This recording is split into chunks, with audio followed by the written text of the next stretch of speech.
ayca Tuna Boy Thialang daal di ñoojoor ayca combat so combatteur bi ayca mbeki ngeen Mbacké Thialang ayca wali 100% mu ne TV siyaar naa leen ayca Tuna Boy moom lañ jàkkaarloo daal di ma nuyoo ginnaaw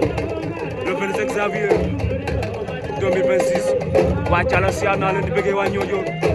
ayca su ma nee ñoojoor sama xel dem si baata pour yi maa ko siyaar di ko bëggee ayca di bëggee waa Thialang aussi Abdoulaye Ndiabour sama boy siyaar naa ko di ko bëggee aussi di doon Thialang Grand Magal rek siyaar naa ko ayca ramu maa ngi koy bëggee ayca daal di Tuna ayca Tuna Boy Tuna à domicile la nekk